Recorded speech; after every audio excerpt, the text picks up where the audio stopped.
Welcome to our latest online event. Are Britain's structures for government still fit for purpose? My name is Mike Kenny, and I'm Director of the Bennett Institute for Public Policy at the University of Cambridge. I'm delighted to be joined this evening by three leading experts who will share their experiences of and insights into the strengths and weaknesses of Britain's governing institutions and our system of government. They are Sir Mark Sedwill, Baroness Sally Morgan, and Dr Catherine Haddon. They will be considering how COVID-19 has tested these structures and talking about how Britain's governing capabilities might be improved. The format for the event is that each of them will make some brief opening remarks, and then after that I'll put some questions to them all and engage them hopefully in as much of a flowing conversation as online events allow. There will be some time towards the end of the event for you to put questions to them. If you do want to put a question, please use the Q&A window that you can find at the bottom of your screen. Also, please note the event is being recorded, but attendees cannot be seen or heard.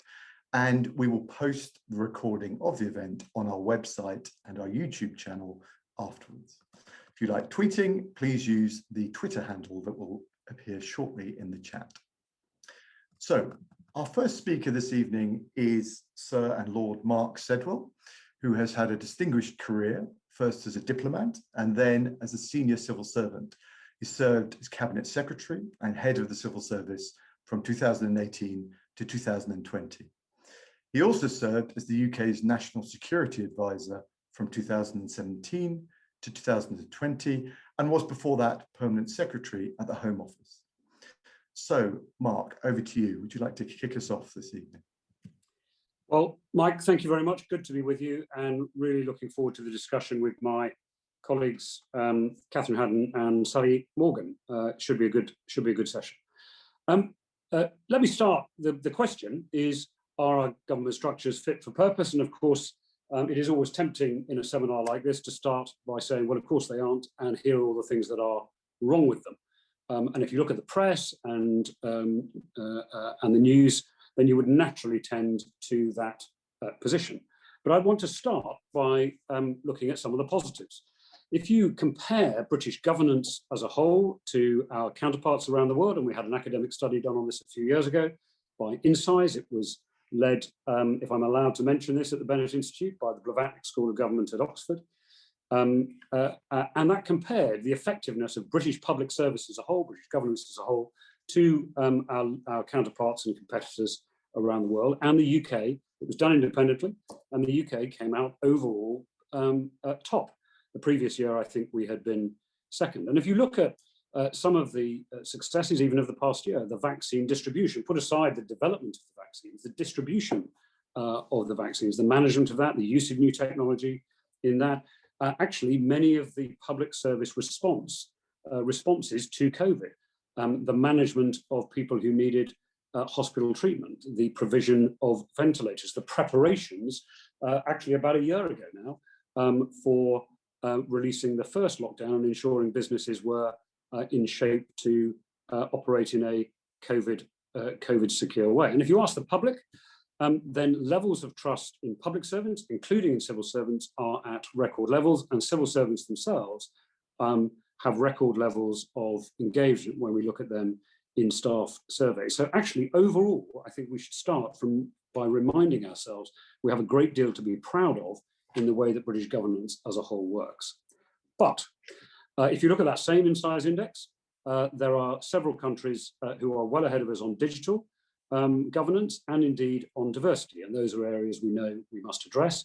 And we also know if we look at COVID, some things didn't go that well. Put aside the big decisions about which there will be undoubtedly inquiries and reviews, but the track and trace programme, one or two other things did not go so well. And overall, the structures of government would actually be quite familiar to Gladstone, who was responsible for the big reforms of the 19th century, on which we still rest our structures. Governance in the UK is highly centralised, even notwithstanding the devolved administration. It's highly centralised, but it is federated at that centre. The British cabinet is twice the size of the American cabinet and 4 times the size of the central group, the Standing Committee of the Politburo, of the People's Republic of China. And those, as you can imagine, are countries which have their governance challenges that are at least, shall we say, the scale of ours.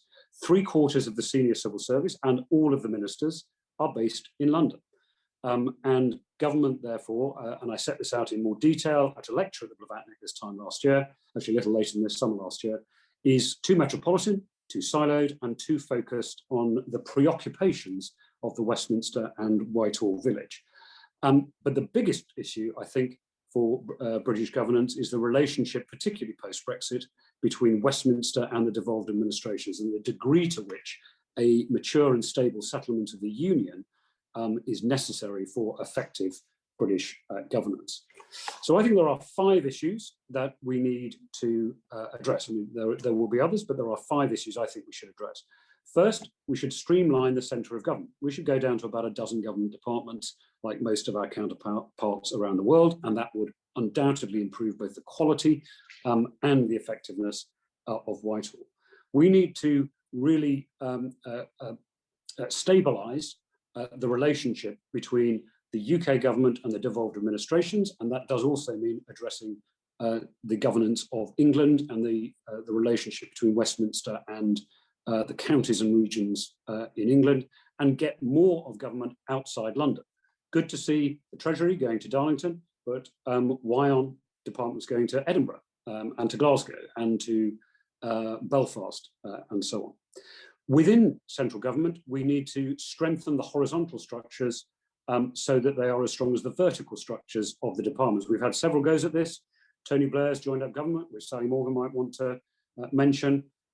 Gordon Brown's cross-cutting public service agreements, and the whole fusion approach that I was championing when I was cabinet secretary. But however it's branded, however it's organised, we need to beef up those horizontal structures so the big, complex, cross-cutting priorities of government can be driven through rather than the individual departmental priorities, or at least as well as.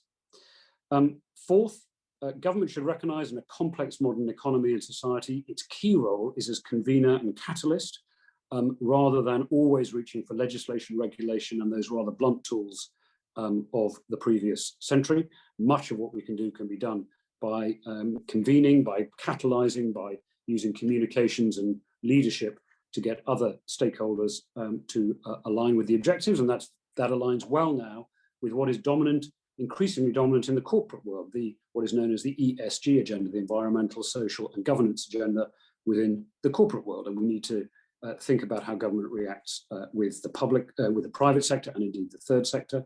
And finally, within government itself, we do need to make government digital, but that doesn't mean digital for everyone. It's a dual channel shift. So for many of the people on this call, you are used to organising your life online, self-serving, doing so at a time of your own convenience. You can't do that with most government services, although increasingly more are coming into that frame. But at the same time, we need to use the resources released by allowing the majority of us to operate that way to give a better service to the minority with complex needs, who really need a personal interaction. And we've seen some really good examples of that starting out, the way the Job Centre Plus really try to look after people with complex needs and who need essentially to be navigated into employment. And they were able to do that because most people looking for a job simply are able to follow the software and look for jobs online in a way that wasn't the case 20 or 25 years ago. So that fifth point, dual channel shift, is a really big reform. And I think if we pursued those 5 reforms, then British government would be a source of this country's comparative advantage. And we really ought, post-Brexit, to think of it in those terms. There'll be other reforms people want to raise, and Sally and Catherine may well disagree with some of those, or indeed prioritise other things. But I think if we did those, the British governance would be in really good shape for the next quarter of the 21st century. Mike, back to you.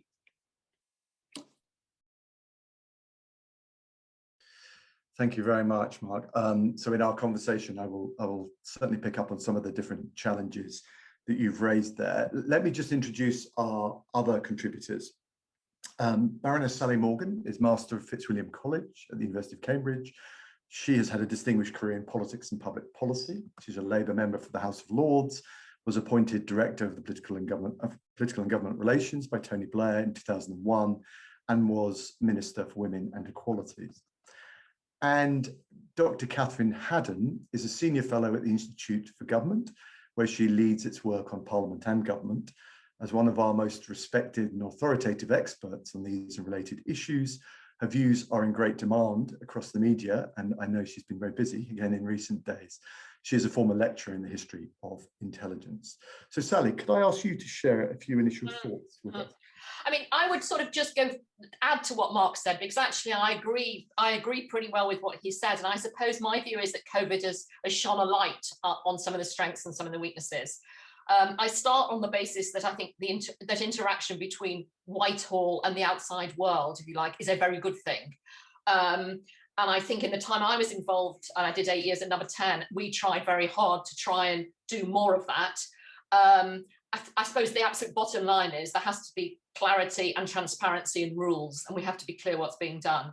I think the delivery unit that we introduced was an attempt to do that, was to try and get people seconded with different expertise to work with the civil service to focus on making policy happen on the ground.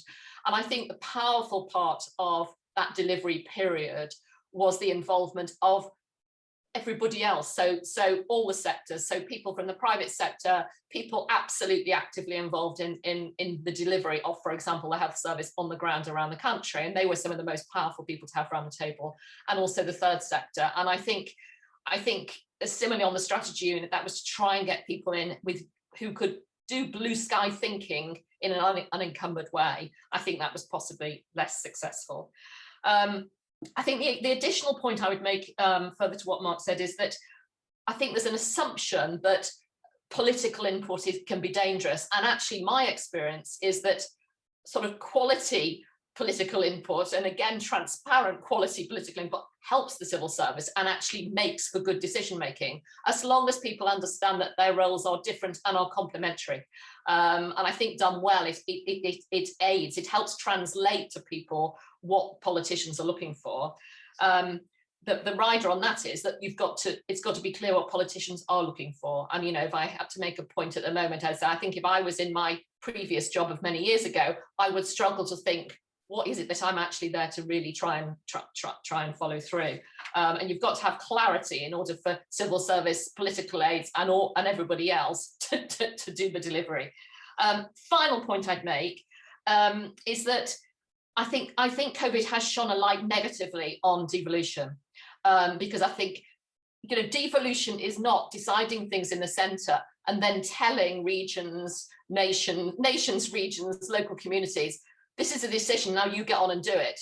And that there's been too much of that, and we have to find a sophisticated way of making devolution real. And I think, you know, if you look at test and trace, it seems to me it's had lots of negative headlines, and along the way, I think it has, you know, there were massive problems. Where it now seems to be performing, it seems to me, is where the centre and local are properly working together. So the recent spikes, absolutely, you've had directors of public health in local authorities working properly with the centre. And that for me is a really important lesson for us to learn going forward if we're serious about devolution. Because the danger with moving ministries out is that the same people will sit at the same desks and do the same job, but it won't really change how decisions are made and carried through. Thank you very much, Sally, and I will definitely come back to that point, because that's an interesting, you know, possible difference of view between the two of you. Over to you, Catherine. Thanks, Mike. So I'm going to come at this from the perspective of not just what are the things that we need to improve, because Sally and Mark have already talked about a number of them, but why is it that we keep coming round this question of how to improve it? Why are we not learning lessons about how to make improvements in our structures of government and so forth? Because many of these questions, as both Mark and Sally have just set out, are very old ones that we've been going around the houses on again and again. I mean, just to take Mark's first one, streamlining the centre of government, that's something you can go back to the aftermath of the First World War, where the Haldane report was saying, why do we have the departments that we have? Are these the best way to organise? Can we think of doing this differently? Many of the other ones that he's talked about, again, are ones that we sort of keep cycling back round to. So I agree. I think COVID and Brexit have been, have really illuminated this, both for where they've been a real catalyst to improvements in behaviour. Throughout Brexit, the civil service had to learn to fix things, fix massive systemic problems very rapidly. All of the planning that went into sort of no deal preparation, all of the sort of, the magnitude of the issues that they needed to solve. And similarly, COVID, I mean, it's been an extraordinary experience that will define many civil servants. It will define, generations to come as being their sort of most instructive introduction to the world of public service. But it's also, as we've been talking, shown up sort of a number of different problems and so forth. So I want to come back to what are the reasons why civil service reform doesn't get embedded in, why we keep coming around a lot of this stuff, not just civil service reform, but the sort of wider governance issues that we're talking about. And I think one is impetus. And again, with COVID and Brexit, we've seen a strong impetus to needing to improve. But the problem is what happens when that starts to ebb away again. You need not only the sustained impetus from those within Whitehall who charged with doing this, but also continued interest from ministers and particularly for the Prime Minister.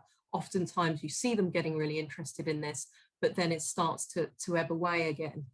The second is learning from predecessors. I mean, Sally's just talked there about some of the sort of great lessons that you can take from the Blair years. As a historian, I've been looking at sort of 60 plus years of civil service reform. There's many opportunities that you can learn from that. But oftentimes governments come in, it's part of their sort of raison d'etre to say, I'm going to be different, we're going to fix this finally. So it's often very difficult for them to say, actually, I'm going to take the best lessons from my predecessors. And I hope we'll be again seeing another delivery unit and actually learning some of those lessons from the Michael Barber period. So that's another part of it. I think there's also a problem with showing how to achieve results. I mean, Mark's talked about the insize exercise. It's very difficult often to be able to say, how are these sort of, attempts to try and fix the system actually going to show results in terms of better policy, better outcomes, better use of money and so forth. So I think people always need to make sure that they're baking that in. And then I think there's something about building and learning and development. And I know through Mark's time in office, there's been, again, a big focus on how to make sure that the civil services learning and development is as good as it can be. But, again, we know that civil servants learn a lot from on the job. We know that there's often a bit of a tension between what we want civil servants to be doing and the system and the kind of incentives that it builds in. And one of the things that we see this in the most is the high turnover of civil servants, which means that a lot of institutional memory gets lost. But again, something that isn't baked into our culture is learning and development for ministers, and that's just as important. So I think I'd like to see, another great emphasis on that says that professional development for ministers isn't trying to tell them, how to do the political part of their job. It's trying to give them tools to get the best out of what can sometimes be a very short period in government. But I think the other final thing to sort of say about this is that, Mark's talked about his efforts on the sort of fusion doctrine and trying to make sure that there's, it's another way of trying to build in joined up government. I think the same is true of how we think about reform of our governance systems. And he's talked here about a range of different things that we need to improve, but what we also need to think is about how all of those things interconnect and making sure that as we're trying to reform, we're also making sure that that's really joined up. Thank you very much, Catherine, and that's a really nice compliment to the different remarks, and I think we've got a nice agenda. Actually, we can talk through and probe. Can I start by asking a broad question of each of you, and this might also be an opportunity if you want to also come back on any of the points each other have made. So it's to go back in a step and say, let's think about this issue about joining government up. What you call the sort of horizontal dimension, Mark, and you've established that this is a recurrent frustration, or there have been different attempts to do this. What is the problem here? What are the major factors that inhibit that joining up? Is it the doctrine of ministerial accountability? Is it the nature of departments? Is it something about the size, complexity of government? Can we start with there, and then we'll talk to some of the different possible answers to that. Mark, do you want to go first? That issue is not, of course, unique to the UK. Every government around the world has essentially the same set of structures, really strong horizontal structures. And of course, in some ways, the first argument I made about streamlining and reducing the number of departments would strengthen those, because you'd have bigger beasts in charge of bigger, or bigger barons in charge of bigger baronies. And so you could find that the vertical structures became even stronger. And essentially, it's all of the things you said, Mike, but they self-reinforce. So people, you have ministerial accountability, you have accounting officer accountabilities. Parliament likes to be able to, and the political system likes to be able to hold people to account in a direct way. We don't in this country. We don't have the habit of letting go of things and saying they're someone else's responsibility. I think Keith Joseph joked that the first words any child learns in the English language are, what is the government going to do about it? And ministers, one of the things that ministers really struggle with, and this would have been true in Sally's time in government as more recently, is the dreaded postcode lottery. And what are you going to do about that? Well, actually, the correct answer to that might well be the choices that Andy Burnham makes in Manchester and the choices that Andy Street makes in Westminster might well be different. And they might well prioritise different things, and that might well mean different outcomes. So there's a really strong political culture to centralisation, and that reinforces the vertical structures. There are some technical things as well. Budgets go to departments. If we change the way that I mentioned this in my lecture last year, if we said, right, we're going to apply horizontal structures, joint of government, PMDU will be there to monitor it, to the Prime Minister or the government's top 3, 4, 5 priorities, no more than that.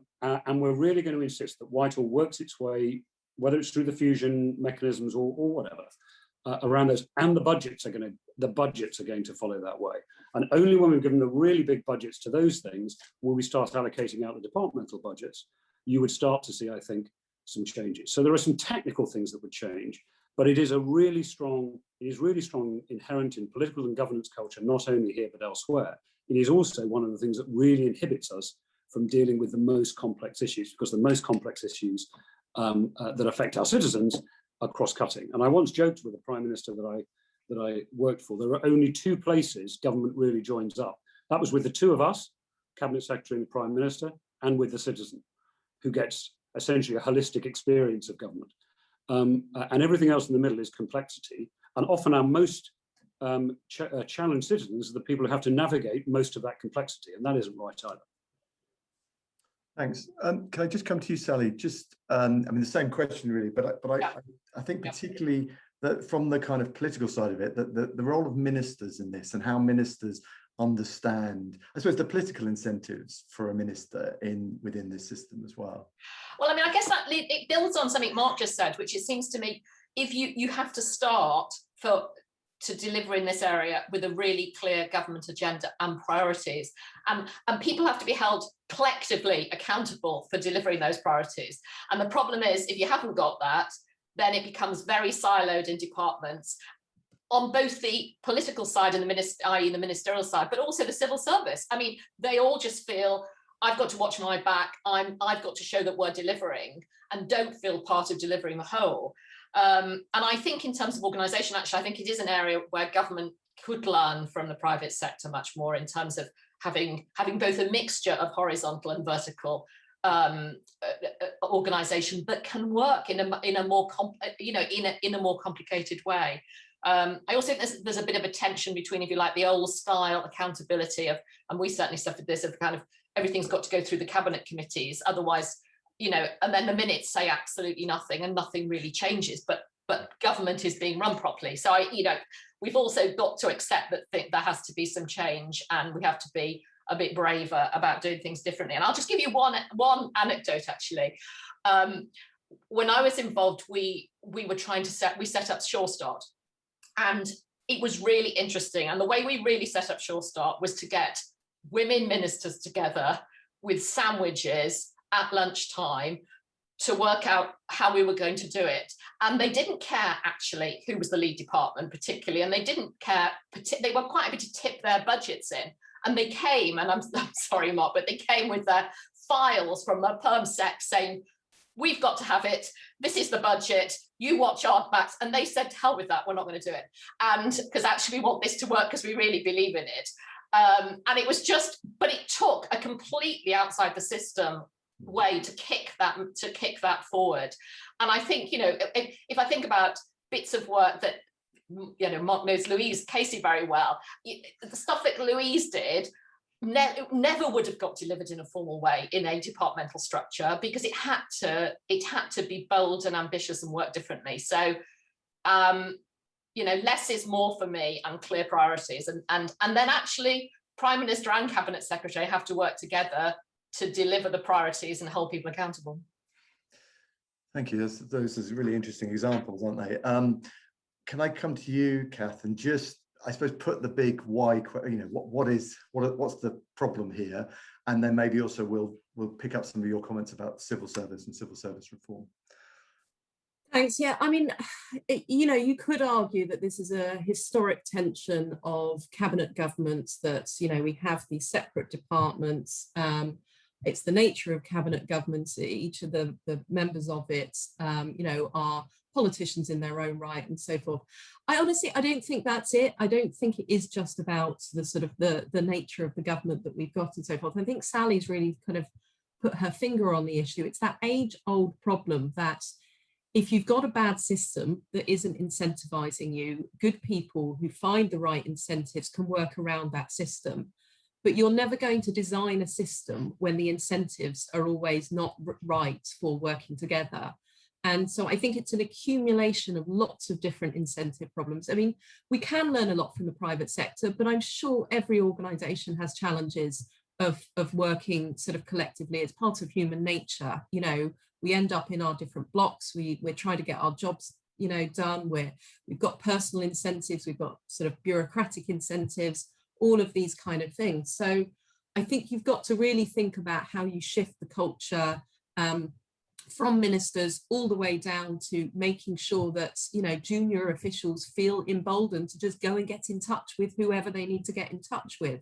But there's still a lot of sort of, you know, it's much different compared to, say, the 60s or 70s, but there's still a huge amount of sort of hierarchy and deference when it comes to Whitehall and sort of, you know, rules of how you're supposed to operate. And I think you've got to be brave, basically, to let people have the freedom to try and find solutions, rather than sort of be worried they might start going off on a tangent. So really, I think it comes down to sort of culture and behaviours far more than any kind of system problem, you know, system solution that we can find to it. Mark, do you want to come back in on that? Yeah, I just really want to say I wholeheartedly agree with both Sally and with Catherine on that. And actually, one of the things I was trying to do when I was Cabinet Secretary is take the examples like Sure Start, Louise Casey's Troubled Families Programme, actually the way we approach things in the national security arena, where the issues are so big and so existential, actually all of those rivalries and so on are genuinely subordinated to sorting out the bigger problem. And what I was thinking was, okay, actually we do know how to do this. Because we have examples even within government. Of course, we should learn from elsewhere, but we have examples from within government when we do it really well. How do we make that the way we do things around here generally, as opposed to, as Catherine was just saying, the exceptions where either people have to work around the system or the incentives shift because something's so important that everyone just recognises the normal system, you know, the system's rules, if you like, and behaviours are put aside. And by the way, if you set public servants, not just civil servants, to work in this way, they absolutely love it. I got teams working, for example, on rehabilitation of offenders, some specific areas on rehabilitation of offenders, and said to them, right, you're not here to represent the Ministry of Justice, the Ministry of this, the Ministry of that. You're here to come up with a solution. Yeah, group of, probably similar, Sally, to your group of female ministers that got a Short Start going, group of sort of directors and deputy directors. And they came up with some great ideas and they loved the exercise.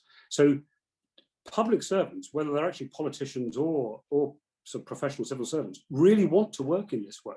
And so much of this is just about removing the barriers to enable them to do so. They enjoy this kind of working because they're fundamentally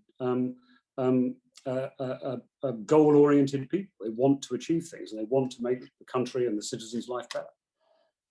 So I guess a different way into the same sort of issue is the argument that has been put quite recently by Dominic Cummings, but it's been put recurrently, that maybe one of the problems here is somewhat different, is that the civil service lacks certain kinds of capability, that there are certain sorts of skill sets, parts of a wider skill set that just aren't there in the civil service that need to be cultivated. I mean, obviously, more recently, there's been a lot of focus on things like data science or foresight modeling and so on. I just wondered whether I'd be interested in all of your thoughts on that, whether that's the right direction in which to take the discussion of civil service reform, or are there other deficits we should be thinking about as well as, or indeed as more important than those? Who would like to go on that? Sally, do you want to? I mean, look, what I would say is, to do that, you don't declare war. What you do is you think, what do we, what are we lacking at the moment? What needs to change? What are we trying to achieve? How do we both skill and upskill our civil service differently? Or else, what else do we need to bring in to bolster the civil service? So I think it needs to be, I don't think anybody here would say everything, the civil service ticks all the boxes. But I think we'd probably also be skeptical that automatically buying in from outside is necessarily the answer either. So maybe some of it is about working to make sure that we really do upskill young civil servants differently. I don't think they have to move as often as they do. I'm sure, I know there's been experiments in the past where that's not happened. I mean, none of this is rocket science, and I think we just have to try different ways to make it work. But as I said earlier on, I mean, I think one of the things that I'm firmly in favour of is making sure that the civil service isn't permeable in the way that we don't know who's moving in and out and what role they've got, but actually that people in the civil service do spend time outside. I mean, in the education world, I've worked with people who've been seconded for 1 or 2 years from the DfE, and it's been brilliant. And they've learned a lot because they've been outside, working in educational charities and so on, and they've gone back in with a new experience and understanding more about what's really happening on the ground, but also definitely, they will have enhanced themselves and they'll enhance the work of the department. So I do not think we need to put a bomb under things. I think we need to do what you have to do everywhere, which is recruit talent and look after it and develop it, and also deal with people where, frankly, they do have to go. And that's been one of the, we've all lived through parts of this, of that sort of middle group where bluntly, they've been moved aside and they've suddenly popped up somewhere else. We can't have that. I don't know how much of that still goes on. There was quite a bit that I saw. We can't have that, because it actually is bad for the morale of the very good people who really want to get things done, as Mark said. Kath, do you want to come in on this? Sorry, I'll mute myself as ever. I don't know, this is one of those difficult issues that, as you know, Mike, I've been thinking a lot in recent days about, all sorts of aspects of ministerial codes, of, thinking about how ministers and civil servants work together and so forth.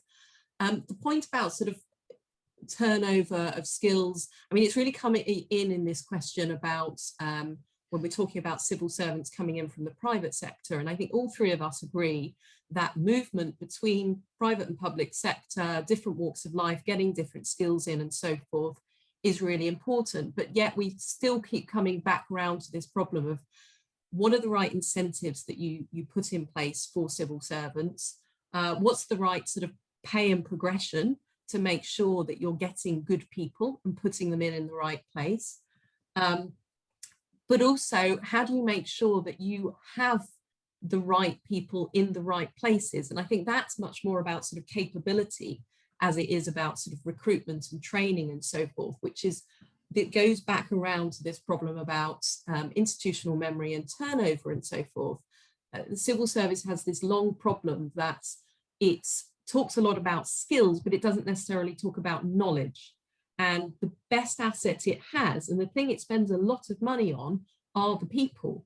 And within those people, far more than the filing systems that, are often not good enough, within those people is a lot of accumulated knowledge, and it doesn't sort of utilize that as well as it could do. So I would like to see a much greater emphasis on the importance of knowledge, institutional memory, and a lot more rewarding of that.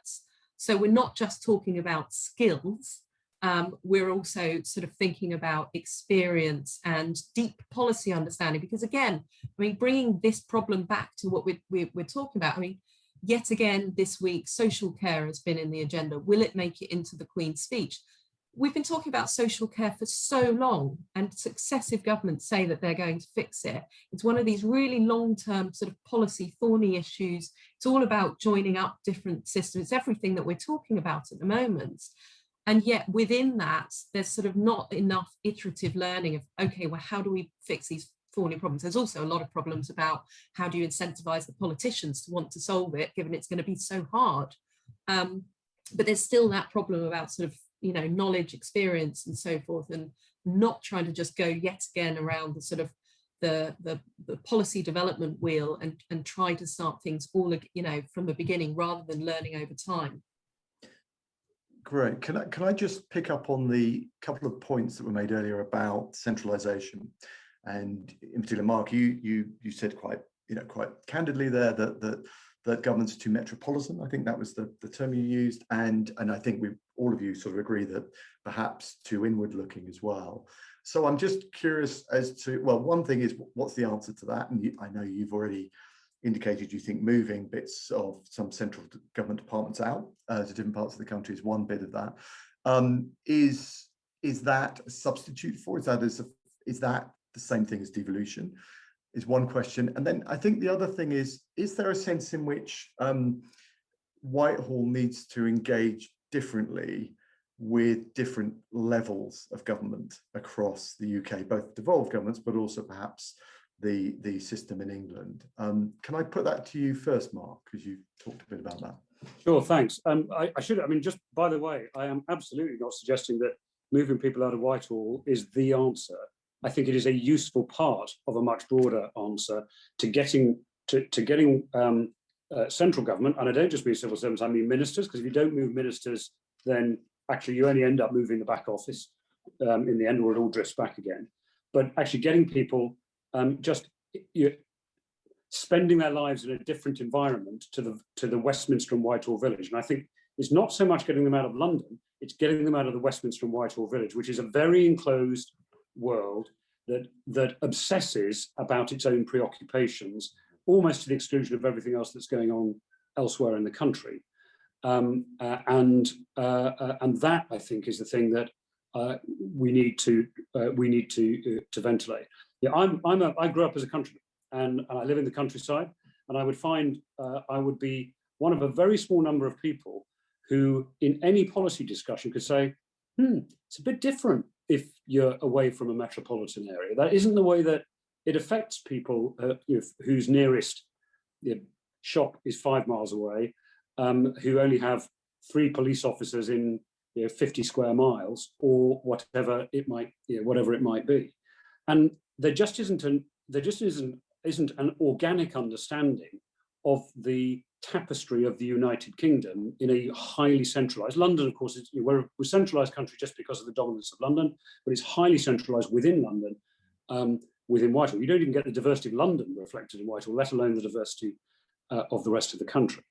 But your point, Mike, and I think Sally made this point earlier, that actually that is useful, but it's far from sufficient. That actually a lot of this is about the relationship between central government and local government and the devolved administrations, and a much more partnership kind of arrangement, relationship there, and a culture of that. It's about civil servants not just going in and out of the private sector, but going in and out of local government as well as the third sector. We used to have quite a few people who came in from local government to big jobs in central government, and that seems to have dried up a bit. And that's partly terms and conditions and so on. And it's also the structure of careers that we make it just in the way we structure. I mean, again, technical things, the structure of the pension for public servants generally really disincentivizes people to go out for 5 to 10 years, do something different, and then come back in again. The way we assess when people have gone out, I went to NATO for a couple of years and was essentially running the biggest Civ Mill campaign in its history. And when I came back into the Foreign Office, I might as well have spent 18 months on the golf course. It's like, well, they didn't write your appraisals in the way that we write them, so it doesn't really count. And you talk to people who go to the private sector. I mean, I'm giving it in a slightly flippant way. You talk to people who go to the private sector who've really, for 5 years, say, who've really extended their skills, learned new skills, improved their networks, got an appreciation of a different way of doing things. And we really struggle to recognise and reward them for that 5 years. It's almost like, well, come back in at the level you went out at. That isn't right. So we need to bring in more external skills into Whitehall, and we need more civil servants going out. And of course, yes, we need civil servants with better commercial and digital and all of those skills. But the idea that somehow or other the civil service can do everything itself and train everything itself is wrong. We need more of our country involved in our governance, and more people to think of public service as part of their career, even whether their core career is in the private sector, the third sector, local government, or whatever. And we need to create the structures to make that, and the incentives, to go to Catherine's point, not only to make that more straightforward, to actually positively incentivize it. Whereas at the moment, the incentives are all against them. Sally, is there any part of that you'd disagree with? Well, I suppose I'd be more blunt, which is I think we have a bigger problem with Whitehall and Westminster, actually. And I had a really interesting conversation recently with Andy Barnum, who was saying that when the big arguments were going on about during the COVID period, he had more difficulty explaining the position to civil servants than to politicians. He felt politicians understood what he was talking about, and the civil servants just didn't. And I think one of the problems historically, and it may have improved, I just don't know, is that bluntly senior civil servants at a certain position in the civil service, not necessarily the top, didn't welcome people from outside. They didn't want local government in. They didn't want people who've spent 10 years in the health service coming explaining what it really is like on the ground. They didn't want people who'd run schools. I mean, they wanted to run their departments themselves, thank you very much. And so for me, it would be a really big breakthrough in the sense we thought of the civil service as wanting the wider public service involved in it properly, and that we had movement even between civil service and wider public service around the country would be quite transformational in terms of really understanding what's happening on the ground and getting better policy outcomes as a result, I think. And Kath, just to conclude this initial discussion session, because I want to go to some of the questions the audience have put. I mean, is your particularly maybe a question about, or following that up, in terms of Whitehall and its engagement with devolved governments, but also different levels of government in England, but also local government outside England. I mean, what's your feeling about that? What needs to change there? Yeah, it is a problem. I mean, the fascinating thing is actually, if you talk to not just civil servants, but also those who engage with government in and around the devolves compared to Whitehall. And, they'll talk about the fact that there's more likely, in Scotland, Wales, you're more likely to know each other, have conversations, be contactable and so forth. Whitehall, it's almost that it's such a behemoth. Bits of the civil service in Whitehall don't know what other bits of them are doing. There's often sort of duplication of effort or different teams that haven't talked to each other, all sorts of stuff like that. So there's something there about proximity and so forth. I completely agree with Sally. I mean, one of the things talking to ministers, they're often frustrated with civil servants who don't understand the importance of their parliamentary work, their constituency work. And I think, again, that speaks to sort of a different side of what ministers often bring to the table. But similarly, I mean, going back to Mark's point, I'll keep this brief because of time, but this point about moving out beyond, it's twofold. It's one is understanding more about policy and practice. And we did a programme of trying to connect up civil servants within Whitehall with those people in charities or other kind of providers, to sort of think about working together to solve policy problems. But that sort of stuff rarely happens in any kind of organised fashion. And then the similar issue that Mark's touched on is diversity, and particularly, bringing in much greater diversity of experience, of background and so forth into the civil service so that people have a much broader perspective. Again, it goes to what we were saying earlier, it's not just skills, it's experience and knowledge to sort of solve problems in different ways, and to really understand, you know, as Mark said, what it's like to be on the receiving end of government. Thank you very much. So I want to just bring in the audience through the device of me putting a few questions to you that have been written down. They've been handily grouped for me, so I've got a sense of the themes people are interested in. You don't all have to answer each one, so I'll just pick on one or two people. But let's try and get through a few of these. We've got a really interesting question here from Colin Goodwill, which picks up on something you said earlier, Sally, about, sorry, actually, I think it was you, Kath, about ministers and professional development and the political side. So the question is, much discussion of civil service attitudes, but how do we improve the professional education and preparation, and once elected, on the job development of MPs as well as ministers, which I think is a really interesting question. So Kath, do you want to just take that? Yeah, shall I jump in on that? Because this is actually something that we work on. So we have I run the oversee our ministers program, and we do professional development for ministers.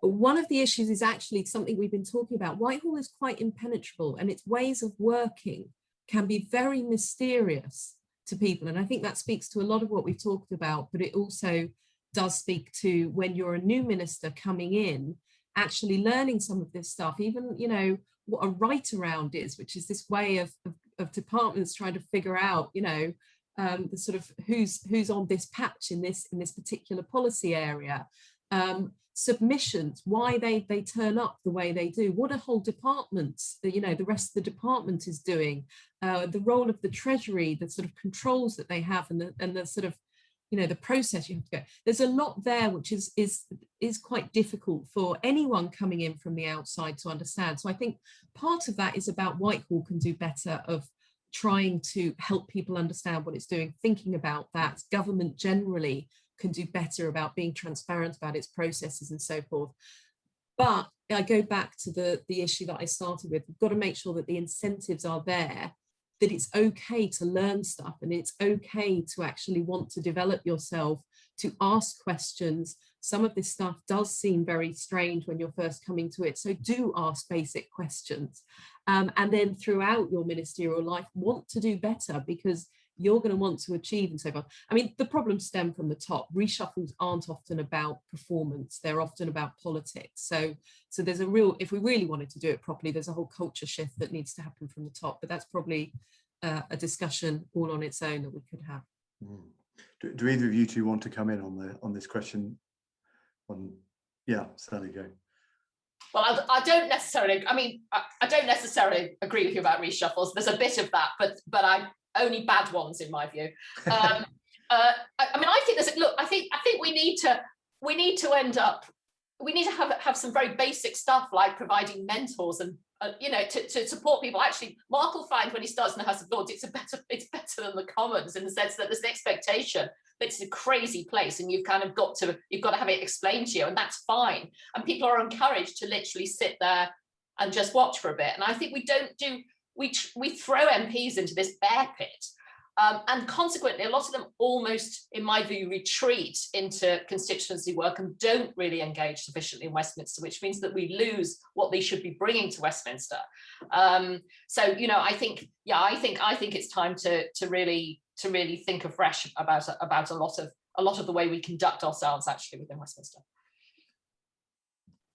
Okay, great. And then we've got a question here from Nicola Jones, which is about digital, which is an aspect of something you picked up on, Mark, and we haven't touched upon. I mean, the question is, to what degree, in the context of COVID particularly, is digital likely to change the way in which government works and the way in which the civil servants and on the political side that things operate? I mean, do you want to just talk, sort of speak to that, Mark, in terms of you made a wider point there about how government takes on the challenge of harnessing technology, but where do you think we are on that in the context of the pandemic? I mean, I think we're a few steps along a much longer journey is the short answer. And I think we've seen some really good examples in the pandemic of how digital and data can really make a difference to the way that we operate. So one of the reasons that the vaccine delivery program, the actual rollout of the vaccines, has been so successful is because the NHS brought in one of the best artificial intelligence companies in the world to help them figure out how to plan it. And of course, didn't do that thing that governments or civil servants, government so often does, of deciding, as we've done in other cases, that we had to design something bespoke from scratch. Actually bought something off the shelf, adapted it and used it. And they'd already used it to roll through the flu vaccines last autumn, which was a program that was designed partly because we wanted more people to have flu vaccines because there was likely to be good health outcome and improving prospects with COVID, but partly also because it was a huge pilot of what the vaccine program would be for COVID itself. And the same digital techniques were used, proper data analysis and AI and so on was used in order to identify where supply should go, how they should be delivered, all the rest of it.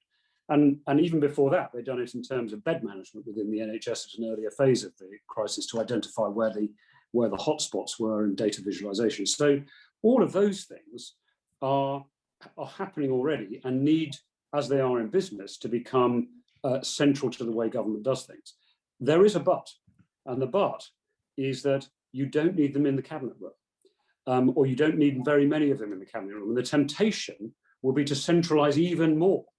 And to think, now we've got all this really cool data and it's brilliantly visualized, then we can sit in the very, very center of government and start moving beds and so on around. And as I used to see in Afghanistan, you'd find generals virtually having to get clearance on whether it was 2 or 3 corporals, they sent up a particular value. That is not the way to run any kind of complex system.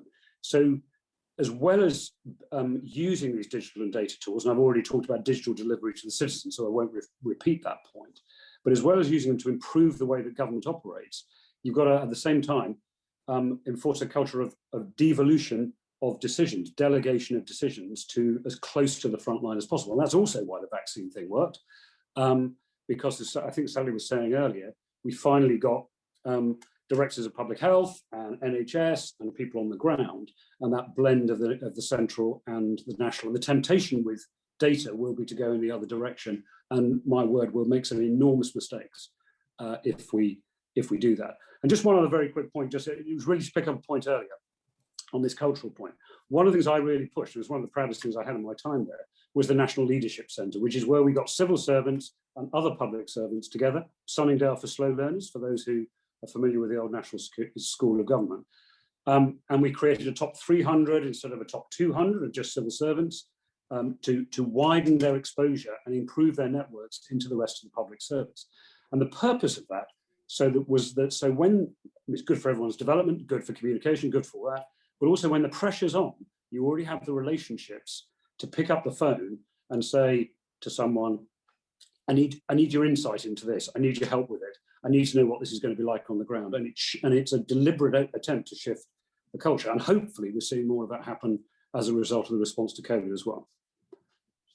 Well, that tees up beautifully the final question that I want to put to you all, which is about COVID. I should say, actually, before I do that, there's a lot of questions coming in about people saying, yeah, we agree with you. We like the analysis about the need for culture change and changing behaviours. How do we do it? And that's a real theme of the questions. And I think you've all spoken to that in different ways. But I just want to draw towards a close with a COVID-related question, and a very big, but I think very interesting question from Robert G. I don't know what G stands for, but the question is, I'm wondering if government will become bigger or smarter after COVID. Now, of course, it might become both of those things, but that gets us into this very big question and invites you to look forward a little bit of how is COVID going to change the British structures of British government that we've been discussing now. Sally, do you want to start with that one? That is a very big question. If I'm honest, I'm quite pessimistic because I feel that towards the end of COVID, in particular, as Mark was just saying about the vaccinations, we've seen a model of how things should work, of how big decisions should be made in the centre, that we should have a coalition of skills and experience and as Catherine said, knowledge in the centre, but it may be delivered differently in different ways. And I think I suppose I have this sinking feeling that some of the lessons that, I mean, I'm picking it up, not just in government, but around the place. I'm picking up in the health service, people going, oh, thank goodness we don't need to do all those online consultations anymore, because, you know, we can, because they're not that good, are they? So we've got to make sure that the progress that we made and the lessons we've learned, that we keep and that we build on them. And we're not traditionally very good at that. I mean, Catherine was saying we don't pass it on from government to government. I don't think we even pass it on sometimes from year to year terribly well. So there'll be lots and lots of, you know, heavyweight inquiries. Somebody really should be doing a systematic piece of work, which is just what worked and what didn't work, not to beat ourselves up on what didn't work. There'll be plenty of that going on, but actually what have we learned really didn't work well, in which case let's make sure we don't do that in the future. What has worked, how do we build on that, and how do we take it forward? How the heck you put a sort of constructive coalition together to do that, I don't know. I mean, it might be that, you know, select committees can have a role. We've got to find a way of it going beyond it being about government, the current government. It's got to be about the country and sort of broader society, if you like, learning together and saying, out of this sort of horror story, we can take some lessons forward. And I would add, I hope academics have a role to play as well in doing that kind of work. Catherine, can I come to you for that very large question? Yeah, okay, I'll try and be very brief and not to be as, you know, entirely pessimistic. I'll say, look, the positive you could take away is the huge effort that's gone into trying to make sure there's sort of real-time data across a range of different organisations. I take what Sally was saying, but you could hope that government has really learned how to use data better and the urgency and value of doing it, and that perhaps ministers have particularly gone through a baptism of fire of understanding that and the importance of communicating it well. That's the hope. My concern is similar to Sally. The thing we haven't talked about, we've implied as if all this learning is linear, but actually the thing we need to remember is for a lot of politics, it comes back to electoral cycles, it comes back to sort of moving on to the next issue. You know, as I say, we've got a Queen's speech coming up, there will be other policy priorities. There will be, we already, you know, in the aftermath of COVID, we're going to look back at various organisations, some will get shifted, changed, that will lead to more turnover, people will be learning lessons again from the start. So there's a real worry that actually just we kind of move on, some of which will be healthy. We need to focus on other policy priorities. We need to focus on the aftermath of COVID, but some of that will sort of we'll lose those lessons learnt in the sort of urgency period of COVID as we sort of go on to doing other things. And as politicians, you know, understandably move on to other priorities.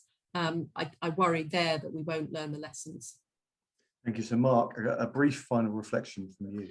Yeah, I think three big lessons from COVID, at least relevant to this conversation. One is the point we've made about data. Second, contingency planning. I think people have learned that you really need to do that and do that properly and invest in it. And third, a point Catherine made earlier, actually, where we had really stress tested no deal Brexit, those organisations actually performed pretty well as they came into COVID because they'd already been through some stress testing. There's some positive lessons in that as well. And our ability to shift. We shifted 95% of people from working in the office to working at home in a few days and still did everything else. So we can adapt. And so the key thing is we don't lose the lessons of COVID and just revert to the comfortable old ways of operating, particularly if we're in a rather adversarial kind of inquiry climate when people will tend to hunker down and be defensive rather than learn the lessons. And that's going to be quite a challenging trick to pull off because, of course, it's highly politicized. Final point, because you had a lot of questions saying, okay, we agree with all of that. How do we change it? Simple. Join up, get involved, be part of the change from the inside. Excellent. What a good note to end on. It's been a really interesting conversation. I mean, this is well-trodden territory, but there's some really fresh and interesting insights there. So thanks to all of our contributors. Thanks also to you, the audience, for the questions and for joining us. Some of the issues that we've covered are topics that we're working on here at the Bennett Institute, and I know they're also the focus of work programs at the Institute for Government. So please do keep in touch with our work and events through our website. You can follow us on Twitter and do subscribe to our newsletter if you have not already done so. Thank you again, everyone, and goodbye.